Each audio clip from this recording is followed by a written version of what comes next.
إن الحمد لله نحمده ونستعينه ونستغفره ونستهديه ونعوذ بالله من شرور أنفسنا ومن سيئات أعمالنا من يهد الله فلا مضل له ومن يضلل فلا هادي له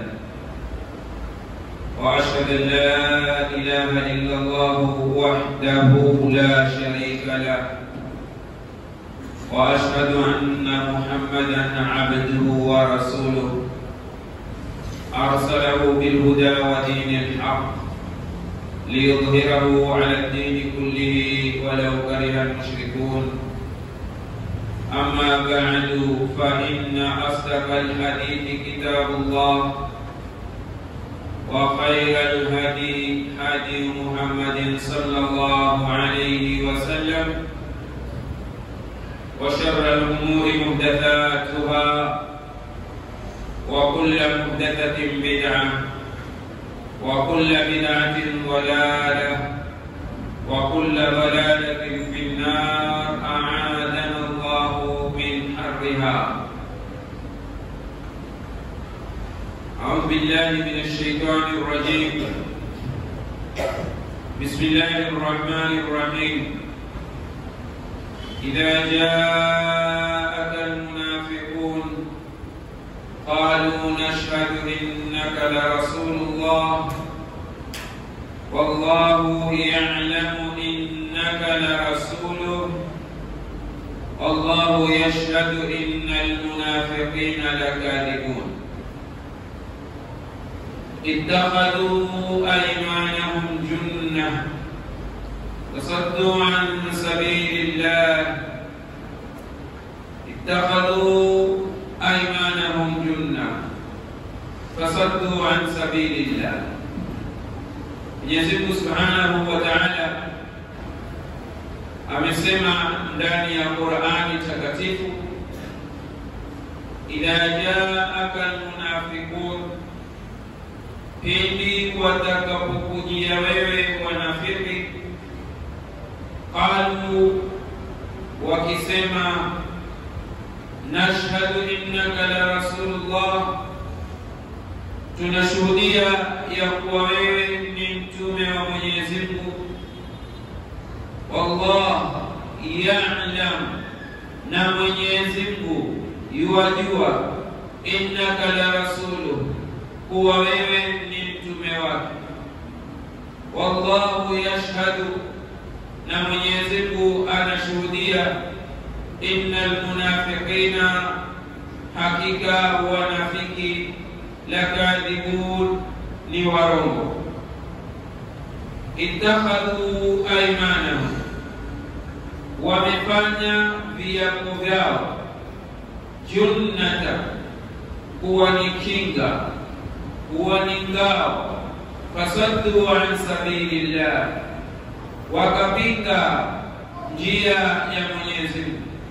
Innahum, hakika wao, saa ma kanu ya'malun, ni ubaya mno wanayokuwa wakiyatenda. Tukiwa bado tuko katika suratu Al-Munafiqun, leo tunaanza aya ya pili katika sura hii, pindi Mwenyezi Mungu Subhanahu wa Ta'ala akisema usifu sifa za wanafiki kwamba ittakhadhu, wamefanya, wamejiwekea, aymanahum, viapo vyao, junna, kuwa ni ngao. Kwa wao viapo ni ngao, kinga kwa wao. Fasaddu an sabilillah, wakapinga watu kuingia katika njia ya Mwenyezi Mungu. Hakika wao kwa hilo wanalolifanya ni baya mno. Neno al-iman, Mwenyezi Mungu Subhanahu wa Ta'ala alilolitaja hapa, ittakhadhu aymanahum, wamefanya viapo vyao. Ayman ni mufrad ya ni jamu ambayo umoja wake ni iman au yamin, umoja wake ni yamin. Ayman umoja wake ni yamin. Sasa Mwenyezi Mungu Subhanahu wa Ta'ala kwa ujumla wao na wingi wao akataja kulingamana na wao, akasema ittakhadhu aymanahum, wamefanya viapo vyao. Yani wao kwa ujumla kwamba kila mmoja kaapa kwamba yeye anashuhudia kuwa Muhammad ni mtume wa Mwenyezi Mungu, na kila mmoja kaapa kwamba yale aliyoyasema Abdullah ibn Ummi Maktum pamoja na wenzake wakatumia ni kinga ya kujiokoa na adhabu ya Mwenyezi Mungu na kujiokoa na hasira za Waislamu wasije wakapigwa vita. Ittakhadhu aymanahum, kwa Mwenyezi Mungu akatumia neno aymanahum badala ya kutumia neno yamin, kwa kuwa wao ndiyo tabia yao na kwa matokeo yaliyotokea, japokuwa aliyezungumza ni Abdullah bin Ubay bin Salul peke yake, lakini wakashughuliwa wote kwa ujumla. Lao ingelikuwa wao hawakuridhika na lile, wengekuwa ndio wa kwanza wenye kumsuta huyu Abdullah bin Ubay bin Salul. Na kwa sababu nyingine Mwenyezi Mungu kutumia ayman ni kwa sababu Mwenyezi Mungu mwenyewe amesema kwamba qalu, wamekuja kusema kwamba ni wewe. Kwa hivyo na katika kiapo Mwenyezi Mungu akatumia njia hii ya kuwa wao wote wameapa kuwa wewe ni mtume wa Mwenyezi.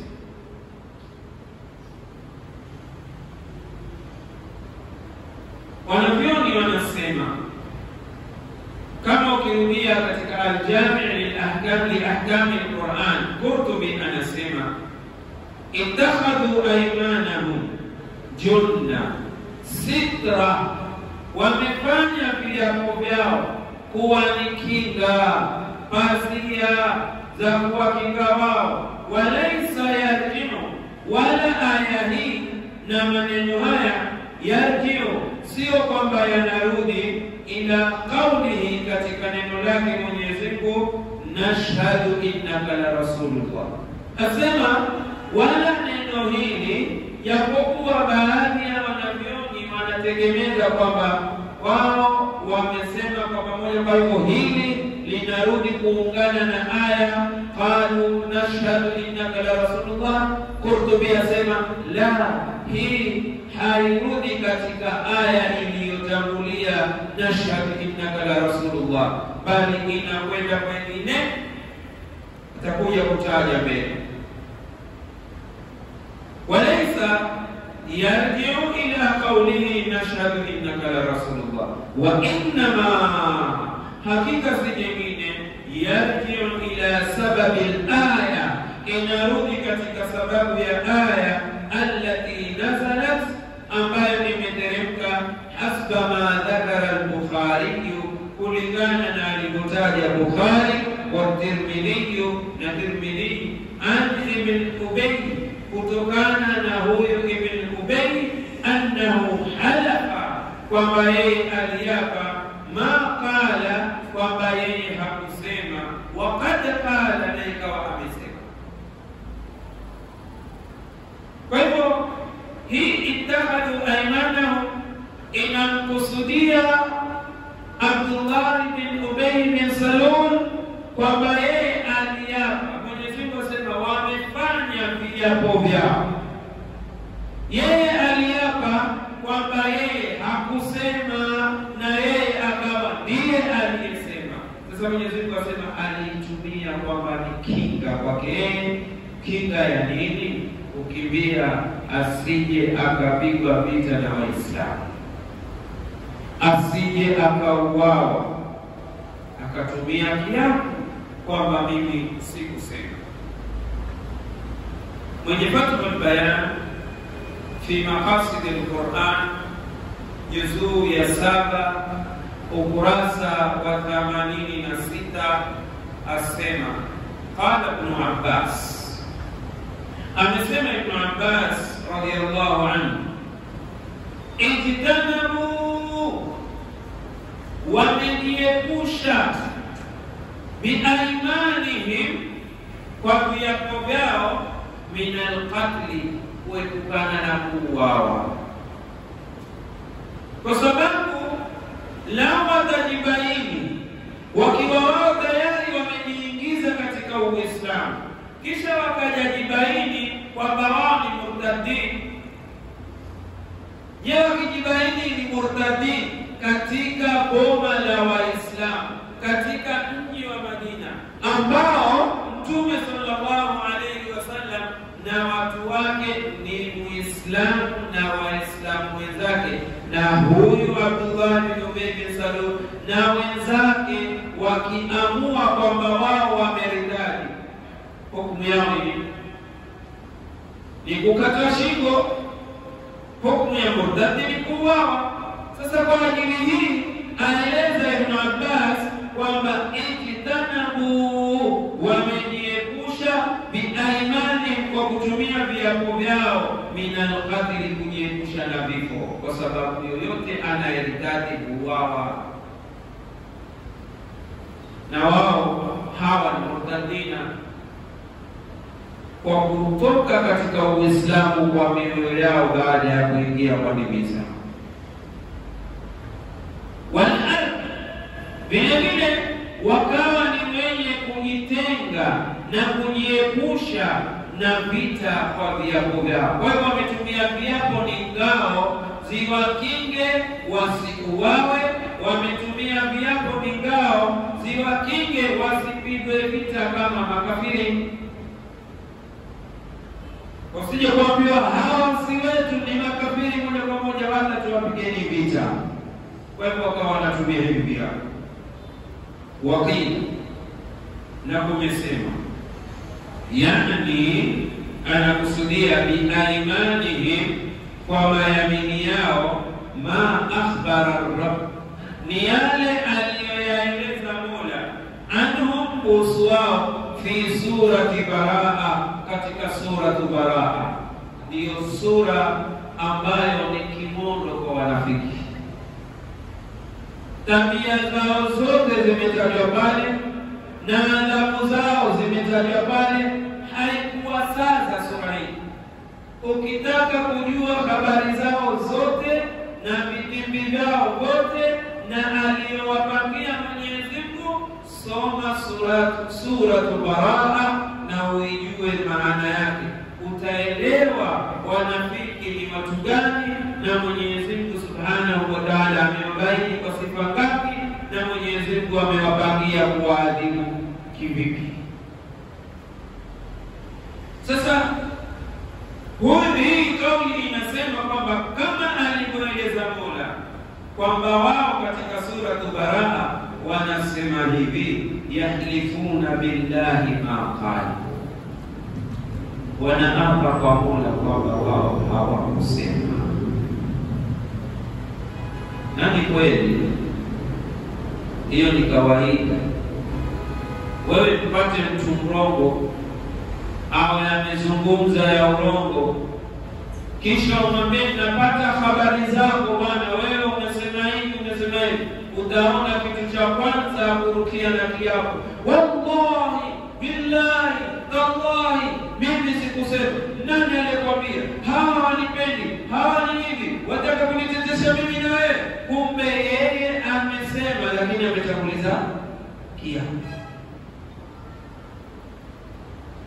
Vile vile kusema ataka kumshika Mungu kwa mikono, vile anapokuapia, kwa sababu anatumia ndiyo kinga yake. Na cha ajabu ni kwamba hata pasipotakiwa kuapwa, wao wako tayari ukitumia kiapo.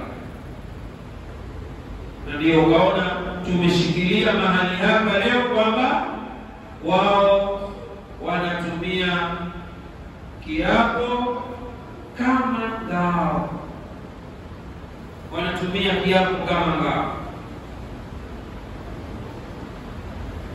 Mwenyezi Mungu Subhanahu wa Ta'ala aliposema ittakhadhu aymanahum junna, wamefanya viapo vyao kuwa ngao. Aya hii na sura hii ikianza, katika aya ya kwanza unakuta Mwenyezi Mungu asema idha jaaka almunafiquna qalu nashhadu innaka la rasulullah, wanasema kuwa sisi tunashuhudia kuwa wewe ni mtume wa Mwenyezi Mungu.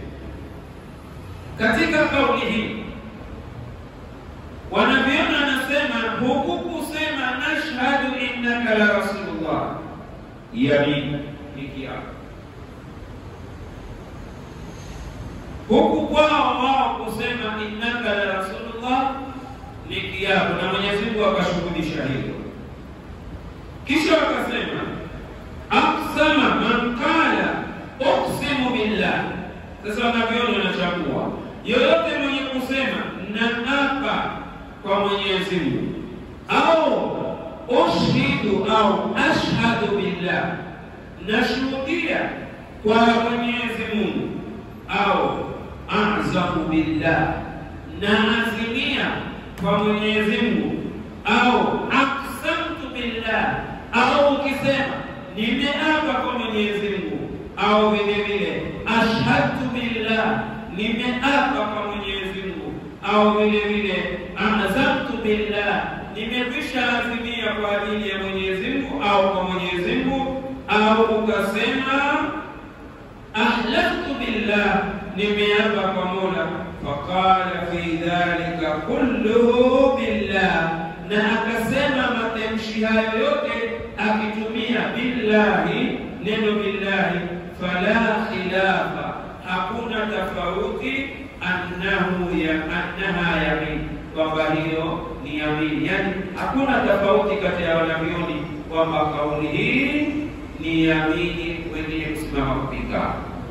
Ukisema ashhadu billah, aqsamtu billah, ahlaftu billah, au azamtu billah, zote hizi ni ziapo na zote hizi ni katika yamini. Wakadhalika vile vile wanasema inda Malik, kauli kama hii kwa Imamu Malik wa ashabuhu, na watu wake, in qala uqsimu au ashhadu au a'zimu au ahlifu wa lam yakul billah. Imamu Malik na wafuasi wake asema mtu atakaposema uqsimu, ahlifu, ushhidu, ashhadu, a'zimu, ahlifu, lakini akawa hakuunganisha na billahi, asema Imamu Malik na wafuasi wake kauli hiyo idha arada billahi, akawa hakusema billahi, lakini ikawa moyoni amekusudia billahi, hiyo ni nini? Kiapo. Wa illa bihi, na ikawa hakukusudia billahi, falaysa yamin, iko kiapo. Imamu Malik ameweka kigezo hiko. Unaposema ahlifu, kusudio lako ikawa billah, uqsimu, kusudio lako ikawa billah bila kutemka, hiko ni kiapo kwake. Na ikawa umesema hivyo lakini hukukusudia billahi, hiko si kiapo kwake. Kule mbele tumeambiwa utakaposema tu hivyo basi inakuwa ni kiapo. Haya ni maneno ya kutoka kwa Imamu Shafi'i, kwa Imamu Malik rahimahullah. Waqala Shafi'i, na akasema Imamu Shafi'i, idha qala, wakati mtu akisema ashhadu billah kama vile walivyosema wale wanafiki, nushhidana qalu nashhad, wakasema hivyo. Imam Shafi asema mtu anaposema ashhadu billah wana wal yamin, na akawa amenuilia kiapo, kana yamina, hiko kitakuwa ni kiapo. Lazima tuelewe viapo ni vipi, sio yale maneno yetu tutakayo sisi tukawatoa hapa kwa njia ambazo sizo, twayamini kwa njia ambazo sizo. Utakuta kuna watu la yamini atoka shangaa, mtu anaweza kufanyia hivi, hiko ni kiapo, ampitisha kidole shingoni, ashakula yamini. Na vingine nilikuja kuviona hapa Mombasa, mtu afanya hivi, peleka kidole mchangani mpaka chini, kisha karamba, ati amekula kiapo. Wala Mtume hajatufunza viapo kwa sampuli, na kule visiwani kuna viapo kwa maneno mengine hata havieleweki, kidi umeko kesho siweko, ati kiapo pia ikuwa wanashi. Na viapo viko njia yake ambazo Mtume sallallahu alaihi wasallam ametufunza, Mwenyezi Mungu amevieleza, lakini hivi vingine havimo. Utasikia pia mara nyingine akwambia mtu alikuwa kutaka kuambia jambo hujaamini, mara kwa kukadhiniwa kwamba na mwadhini shahidi huo. Uliagana na mwadhini kwamba mimi kisema hili neno mwadhini adini ili uonekane shahidi. Ni mambo yako katika mipango ambayo tumeiweka Mwenyezi Mungu na Mtume sallallahu alaihi wasallam hakuviweka. Kwa hivyo unapokuona mtu atakufanyia kiapo ili mwambie atoka nifanyia nini, hata jichinde, siamini. Sababu kiapo tulichoambiwa manpolifa leo ufaliarwa, mwenye kuapiwa na ridhike, ni vile alivyotufunza Mwenyezi Mungu, vile alivyotufunza Mtume sallallahu alaihi wasallam. Billahi tallah wa rabbil kaaba walladhi rafa'a as-samaa bila amad walladhi nafsi biyadihi, na vingine kama hivi vilivyotajwa. Sio kuleta mambo ambayo hayana mpango, hayana asili, kutaka kuyatia katika sheria. Huku ni kwenda kinyume na dini inavyofunza, ni kwenda kinyume kabisa. Kwa hivyo Imam Shafi kauli yake ni kuwa mtu anaposema ashhadu billah wana wal yamina, na akawa ni mwenye kunuilia kiapo, kana yamina, hiko kitakuwa ni kiapo. Kwa hivyo unapomwambia mtu ashhadu billah, ukalieleza lile ambalo mtu pengine alikuwa ndiyo sababu ya kuliamini, kwa hivyo nikumwambia kwako inakuwa ni kiapo kama viapo vingine ambavyo viko katika kula ya Mungu. Wakala Abu Hanifa naye akasema pamoja na watu wake, lau qala ashhadu billah, lau mtu atasema ashhadu billah lakad kana kadha kana yamina. Lau mtu atasema ashhadu billah, hakika limekuwa jambo kadhaa, Abu Hanifa asema hiko kitakuwa ni kiapo.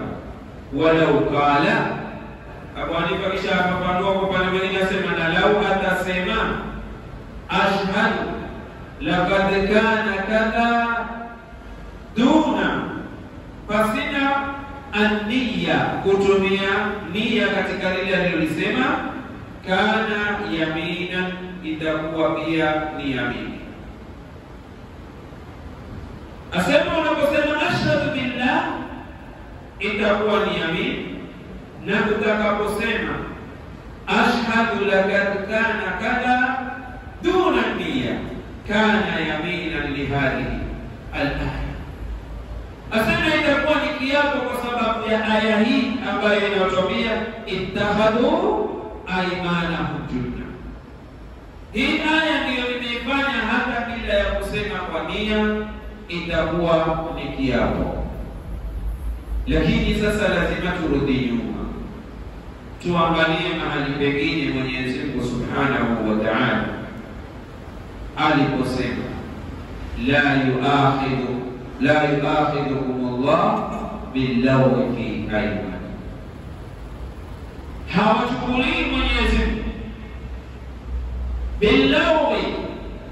billaghwi fi aymanikum, kwa maneno ya pumbao au ya upuzi katika viapo vyenu. Tuna tabia mara nyingine hutumia viapo pasipopaswa wala pasipozingatiwa hivyo viapo. Takuta mtu hata kutolea story kama maneno tu ya kawaida, wallahi bwana, ashaanza wallahi bwana, hakuhitaji kiapo hapa. Wallahi bwana takala, wallahi bwana takala ni kumehitajika kiapo hapa, hakuhitajika. Sasa vitu kama hivi havihesabiwi wala havichukuliwi, kwa sababu Mwenyezi Mungu Subhanahu wa Ta'ala asema la yu'akhidhukumullahu billaghwi fi aymanikum. Mwenyezi Mungu hachukuli wala hawachukuli kuadhibu na kuandikia dhambi billaghwi, katika pumbao lenu au upuzi wenu katika viapo vyenu, lakini yu'akhidhukum, Mwenyezi Mungu awachukulia nini? Yani anawachukulia hatua. Wakati gani? Wakati unapokuwa moyo umechuma kile kiapo, yani ukawa na kusudio ya kile kiapo ulichoapa. Na hatari kama hatari ni mtu kula yamini la urongo.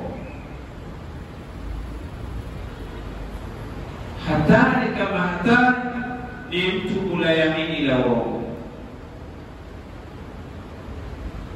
Na ujitahadhari, hata kama kwa nduguyo, hata kama kwa mwanao, hata kama kwa mzazi wako, usijaribu kula yamini la urongo ati kwa sababu huyo ndugu yangu ni mwokoe.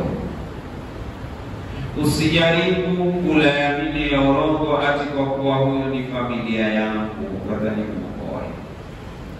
Usijaribu kula yamini la urongo ati kwa kuwa huyo ni mke wangu au huyo ni mume wangu.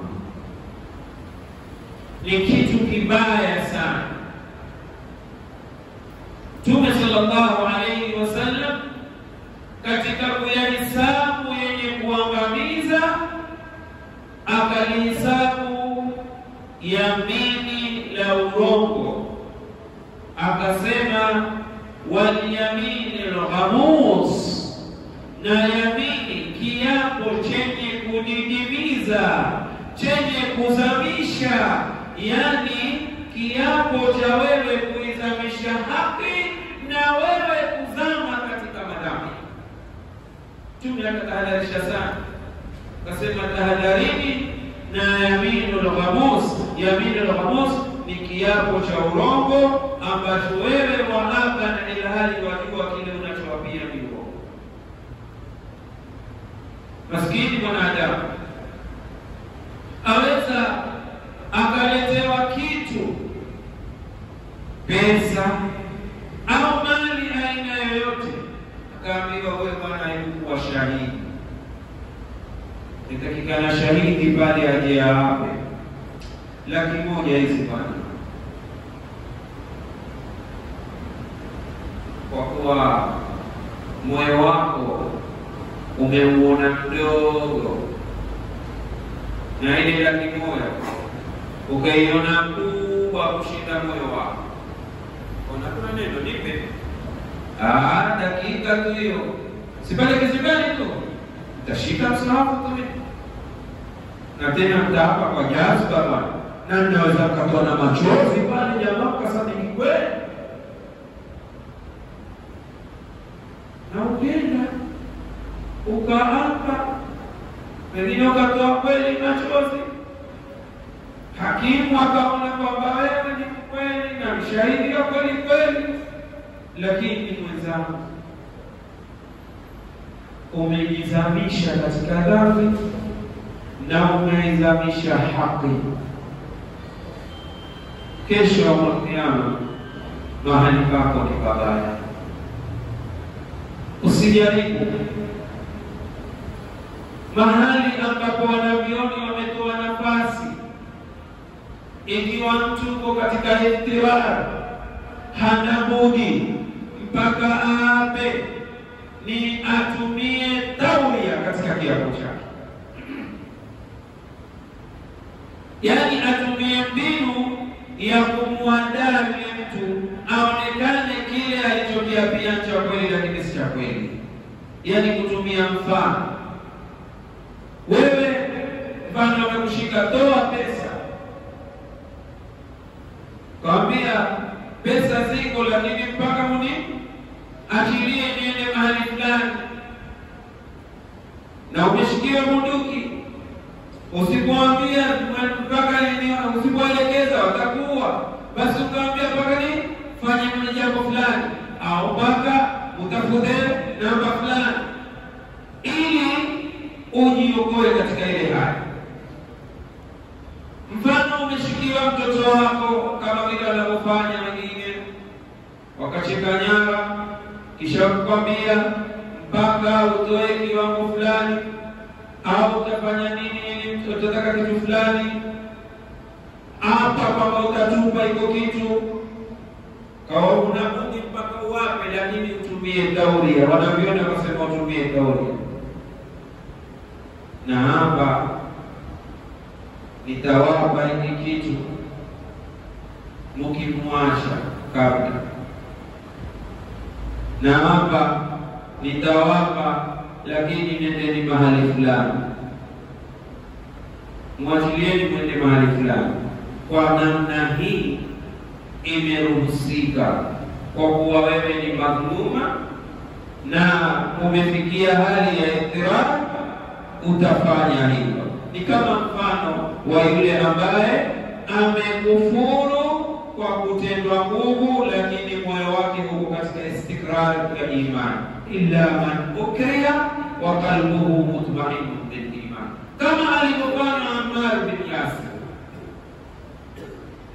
Ammar bin Yasir radiyallahu anhu alipigwa mpaka kawa halitambui, taabani, wakaambiwa mwisho, wewe twakuwa tutakumaliza, udhkuri Lata, mtaje Lata, udhkuri Uzza, kufuru mola wako, umkubali Lata, na akamtaja Lata na akamtaja Uzza, lakini moyo wako kawa bado umetulia kwa Mwenyezi Mungu. Hapa ametendwa nguvu. Alipoachiliwa akenda kwa Mtume akimwelezea hizi habari alipofanywa, akamwambia wameniadhibu mpaka nikawa sijijui, hata asabtu, mpaka nikawa nimepata min ilahihim, katika alihatihim, katika miula yao nikawataja wale. Mtume sallallahu alaihi wasallam akamwambia, wewe huna makosa wakati huo, kwa sababu umetendwa nguvu. Na Mwenyezi Mungu Subhanahu wa Ta'ala amesema, mwenye kukufuru baada ya imani yake huwa hayuko katika makosa, isipokuwa aliyetendwa nguvu na moyo wake ukawa katika imani. Yani mwenye kukufuru baada ya imani yake, huyo amefanya makosa, isipokuwa huyo aliyekufuru baada ya imani yake akiwa ametendwa nguvu, lakini moyo wake umetulia katika imani, yani akalitaja lile la kufuru, ikiwa hapendi kama kulitaja, bado kupenda kwake ni kupenda kule kwa Mwenyezi Mungu Subhanahu wa Ta'ala. Mtu kama huyo hazipatiwi kuwa amekufuru. Sasa ndiyo maana ya maneno haya tunayoambiwa na Abu Hanifa rahimahullah, kwamba mtu asemapo maneno haya. Abu Hanifa, kama tulivyoachilia kule, kwamba Abu Hanifa asema na watu wake, lau mtu atasema ashhadu billahi laqad kana kadha, limekuwa kadha, kana yamina, hiyo itakuwa ni kiapo. Walau qala ashhadu, na lau atasema kana kadha laqad kana kadha, limekuwa jambo kadha, duna niyya, pasina nia, kana yamina, hiyo pia itakuwa ni kiapo. Lihadhihi alaya, kwa sababu ya aya hii ya kwamba Mwenyezi Mungu asema na kutaja minhum, kutoka kwao kulitaja shahada. Thumma qala, kisha akasema Mwenyezi Mungu, ittakhadhu aymanahum junna, wamefanya viapo vyao kuwa ni kinga. Wa inda Shafi'i, lakini Imamu Shafi'i akarudi kusema tena baada ya kauli yake ya kwanza kusema mtu asemapo ashhadu billahi wa nawal yamina, na akatumia yamin, kana yamina, itakuwa ni kiapo. Akarudi kusema tena wa inda Shafi'i, wasema wanavyoni wa inda Shafi'i, na kwa Imamu Shafi'i, la yakunu dhalika yamina, haiwi ni kiapo ikiwa hakunuilia. Kwa hivyo Imamu Shafi'i ametofautiana na Abu Hanifa. Abu Hanifa asema awe na nia, asiwe na nia. Imam Shafi'i amesema kuna tofauti kusema ashhadu billahi ukawa na nia, itakuwa ashhadu billahi, itakuwa ni yamin. Lakini unaposema ashhadu ikawa hakuna nia, basi hilo si yamin. Wa inna al-yamin, Imam Shafi'i anasema kusema ashhadu peke yake itakuwa si yamin.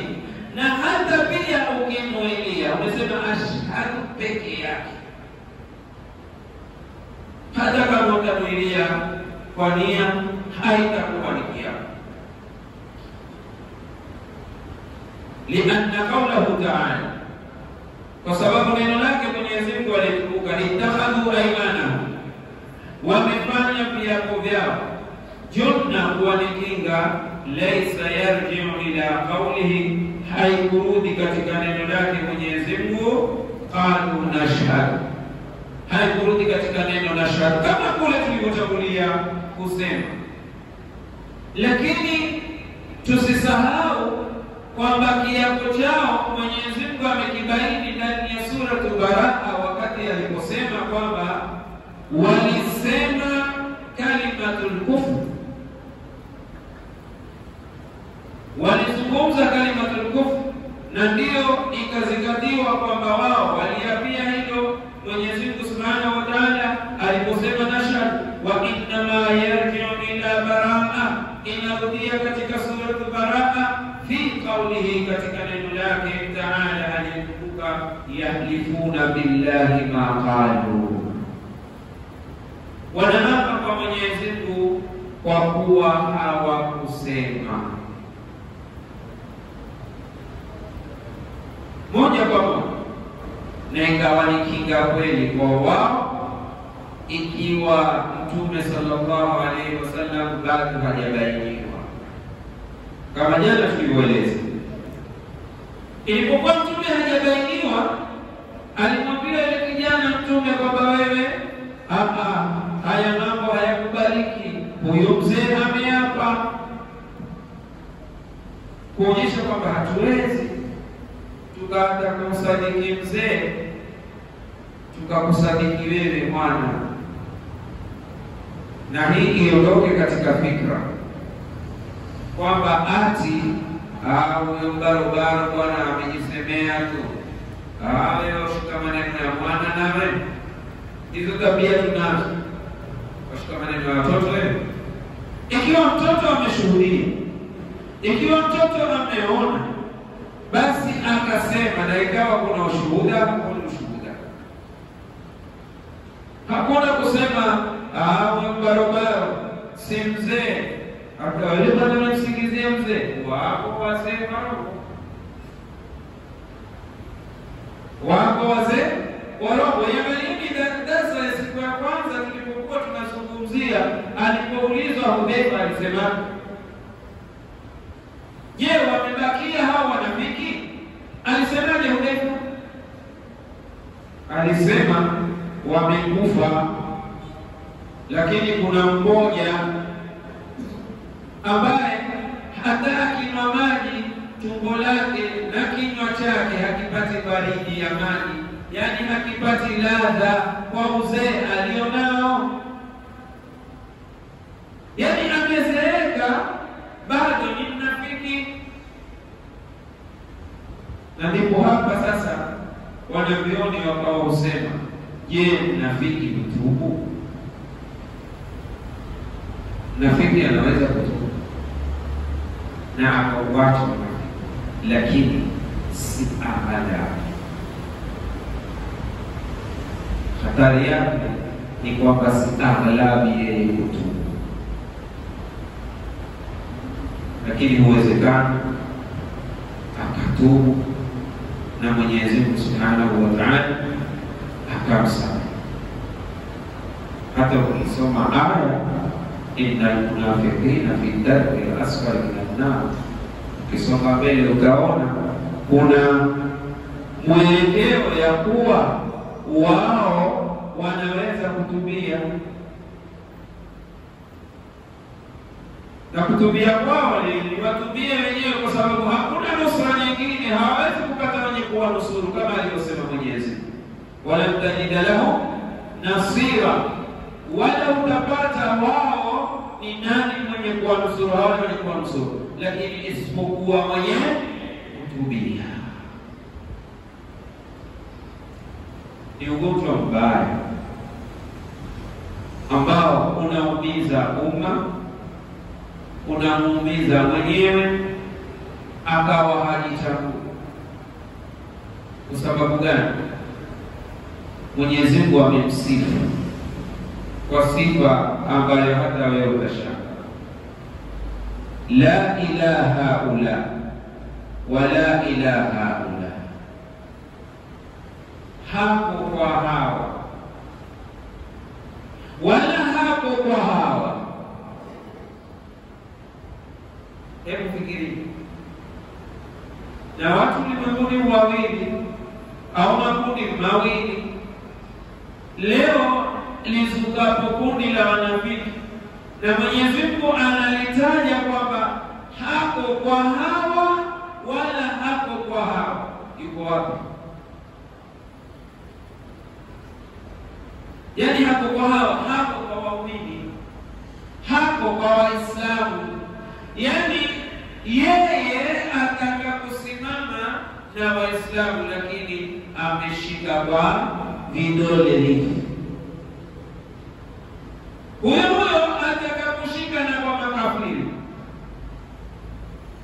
ndio hiyo hushika hivi, yani time yote ataacha, na huko ashika hivi, ndio akazingatiwa kwamba la ilaha haula wala ilaha haula. Wewe ukiwa ni mtu uko hapo, una msimamo gani? Wewe una msimamo gani? Utakuwa ni kama yule wa rangi mbili, mara wajibadilisha hivi, mara wajibadilisha hivi. Wa idha laqul ladhina amanu qalu amanu wa idha khalu ila shayatin qalu innama nahnu. Na urongo huwezi wewe ukasema kwamba nitaishi siku zote sampuli, usitambulikane na wale ambao watakakwenda kwao kisha uache, kisha hawa wengine watakakwenda kwao pia uache. Ndio utakuta vile ilivyokuwa maswahaba walivyoonyeshwa namna hawa wanafiki si watu kwenu nyinyi, kwa sababu walikuwa wakijiunga na wao, mara wanawatilia fitna ndani yao. mara wataka kuungana na watu wabaya kuja kuivunja Madina, mara wanataka kuungana na Mayahudi, mpaka ikafika wakati Mtume sallallahu alaihi wasallam akawa mwisho wake akayatoa Madina.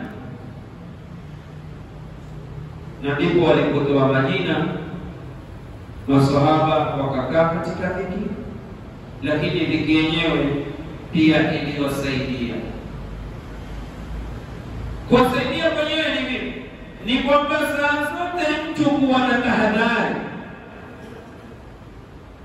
Ni kama mfano uambiwe, yoyote ambaye hatapatikana na kitambulisho atachukuliwa hatua, na mwenye kitambulisho basi yuko salama. Saa zote tukua tahadhari. Kitaka kutoka washika mifuko na kibeba, kutoka nje ufika njiani, sikubeba kitambulisho nimedarudi. Kisa na sababu ni hutaki kuingia katika lile kundi la kushukiwa na kusumbuliwa. Maanake huna kitambulisho, basi wewe umeingia nchini si mwananchi hapa, au pengine wale wakasumbuliwa kwa usumbufu mwingine. Na maswahaba wakawa wanaishika imani kisawasawa, hawataki kuingia katika kundi la haramu na hawataki kuwa katika hali ya wale ambao Mwenyezi Mungu Subhanahu wa Ta'ala amewachukia. Wakaamua kujisafi, na wakawa saa zote hawajiamini kusema kwamba sisi tuna imani safi moja kwa moja. Na ndio yale maneno tuliyasema jana, aliyasema Hasan al-Basri, la ya'manu min an-nifaq illa munafiq. Hakuna anayeamini kwamba yeye amebakia safi moja kwa moja isipokuwa ni mnafiki. Wala yakhafu nifaqa, wala ogopi unafiki, illa mu'min, isipokuwa mu'min. Ndio wakabakia hivi masahaba, wakawa wanaicha, wamekaa katika hali wanaogopa unafiki kila saa. Na sisi hapa tuogope, tuwe na tahadhari kwanza kutosema urongo, tuwe na tahadhari ya kutofikisha amana, tuwe na tahadhari na viapo, tuwe na tahadhari katika utesi, tusizidishe ubaya, tuwe na tahadhari tusiwe wenye kusikizia, na mengineo mengi. Tuwe na tahadhari na uchochezi. Huku ndio mtu kujikinga na unafiki. Lakini ikiwa wewe watamka shahada na unajiita muumini, lakini huna tahadhari na kusema urongo wako kitu cha kawaida, huna tahadhari na amana, umepewa 100 mfikishie mahali fulani, yafikishwa 80 au haifiki kabisa, ni moja katika sifa za unafiki. Na ukiendelea ndipo unapoingia katika unafiki. Kwa hivyo maneno, vitendo, amana na mengineyo, ukiwa na tahadhari ya sampuli hiyo, utakuwa ni mwenye kujikinga na unafiki. Masahaba wakajikinga na urongo, wakajikinga kutotekeleza amana, wakajikinga kuwa na khiana na mengineo mengi, wakahifadhika. Wale waliobakia ikawa hawajajulikana, watu katika masahaba wakawa huzitazama hizo amana, alama, na kumtazama Hudhaifa ndiye alikuwa msaidizi wao, ukawa nafiki wakati tu amekufa. Hudhaifa akawa anatumia mengi, na si yeye moja kwa moja. Masahaba walipoutazama, je, Hudhaifa atamsalia, ataingia katika safu kusaliwa ile bwana? akiingia jamaa nao wakimwona Hudhaifa amejitenga, ikawa watu nao hujiepusha kwa sababu kuona Mtume sallallahu alayhi wasallam ameepukana nao.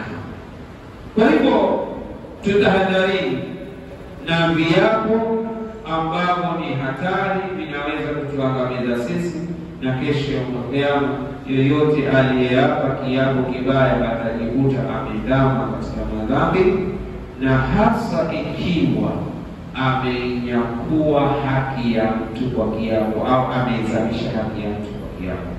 Usende kotini, usisimame mbele ya watu ukaapa kwa haki ambayo si yako, kama walivyokuwa wakiapa wanafiki.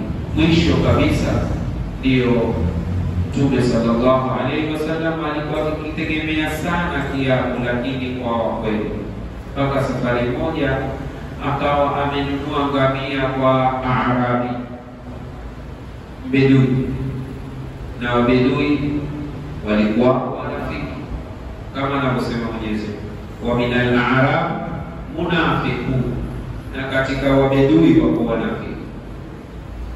Bwana huyo akauziana na Mtume ngamia. Walipouziana wakakubaliana, ikawa ile thamani ni Mtume atakwenda mlipa nyumbani. Wakakubaliana, Mtume sallallahu alaihi wasallam akachukua yule mnyama ngamia. Alipofika naye, mara yule bwana akapata mtu mwingine akamwambia, kwa hiyo bei ulio muuza sisi tutakupa zaidi.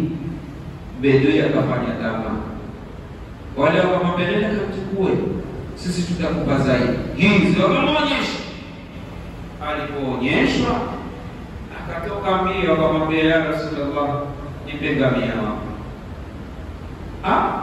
Nikupe ngamia wako? Kwani mimi sikununua kwako? Kamwambia hukununua. Tunamwambia mmenunua?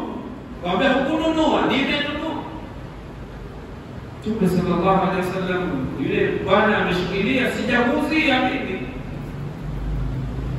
Yuko bwana anaitwa Huzaifa. Mtume sallallahu alaihi wasallam akamuuliza Huzaifa, ewe Huzaifa, kwani mimi sikununua kwa huyu bwana? Akamwambia, umenunua yule Mtume? Na umenunua. Na Huzaifa alikuwa hayuko wakati huo, lakini akasema, na hapa nimenunua. Baadaye Mtume sallallahu alaihi wasallam akaolewa na ashashikwa ni kulipwa malipo yake. Baadaye Mtume sallallahu alaihi wasallam akamwambia Huzaifa, kwani wewe ulikuweko? Akamwambia, hata sikiwa sikuweko ya Rasulullah. Wewe husemi urongo, wewe husemi urongo, na maadamu umelisema hili ni kweli, umenunua.